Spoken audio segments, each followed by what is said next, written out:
Apply the law. You've probably heard that a few times. But do you know what it actually means?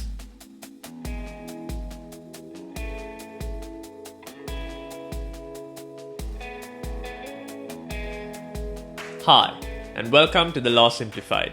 I'm Shaveen Bandaranayaka.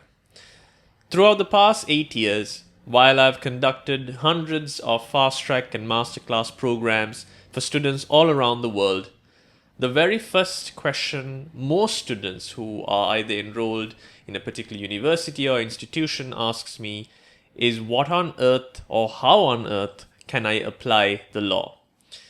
There is this tendency of professors, tutors, lecturers and teachers around the world believing that a student would outright understand, so to speak, what is meant by application or applying the law.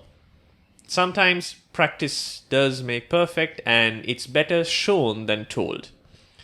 This video is intended to give you a very brief understanding of what is actually meant by applying the law, and a few tips and tricks on how you can maneuver the articulation of a response without much fanfare. Have a look. Let's begin by looking at an extract from a problem or a scenario-based question. Now, this is a question that has been stripped from a pre-existing longer format of a question. It's just to illustrate how you can utilize certain academic, linguistic, as well as argumentative devices to show an examiner that A, you know the law that you're applying, and B, how best to indicate that this is in fact your opinion that you're trying to communicate. Now, mind you that case law has been stripped from this scenario so that you can understand what we mean by applying the law. As a precursor, let's have a look at the question itself. So on the 1st of May, Arnold offered by email to sell his car to Bertha for £10,000.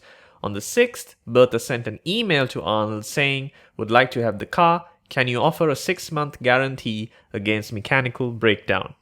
On receiving the email the same day, Arnold sold the car to Christopher and sent a messenger with a note to Bertha's house to tell her this.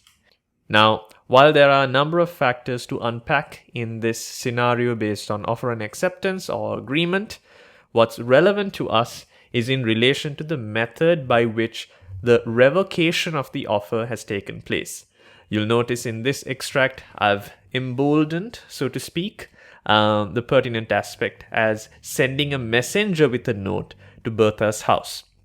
Now, for the uninitiated, in relation to revocation, the rule outlined in Dickinson and Dodds is that a person can change his mind and offer or can change his mind and revoke an offer as long as it is done so before the acceptance of it by the offeree and in a more expeditious method.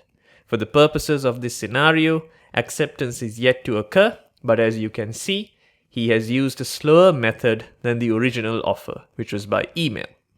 Now, how exactly would we formulate an argument for this? On the one hand, you could say that Bertha has not accepted the offer since the email on the 6th has not affected the offer in any way.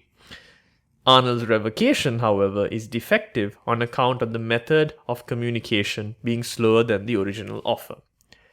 Now, imposing this on the examiner, or rather suggesting this to the examiner, would indicate that you are aware that the message or the email sent in response to the original offer by Bertha on the 6th doesn't amount to either a counteroffer, a rejection, or an acceptance, and that the subsequent communication by messenger is what needs to be determined amounting to a revocation or not. So you have indicated as an argument that you understand that there is a defect in terms of the revocation because it has not been done so in a more expeditious method. It's been done in a slower method. This argument is correct. However, when it comes to showing the examiner that you've properly applied the law on the one hand, as well as it's your opinion, that it's your argument that you're imposing, rather than taking it from some textbook or an external source, there are certain linguistic devices and structures that you need to implement. So let's try to include that into this particular argument itself, and you'll notice immediately the distinction between simply stating what something is and then showing the examiner how you're thinking. So in terms of application, you could say, arguably at this stage, Bertha has not accepted the offer since the email on the 6th has not affected the offer in any way. However, procedurally, Arnold's revocation is defective on account of the method of communication being slower than the original offer. Now, by doing so, you have indicated to the examiner that A, this is in fact your opinion. You're trying to implement a particular argument through your own words. Secondly, you have also shown that you are familiar with the substantive law, relatively the procedure required for it, and the nuances as well.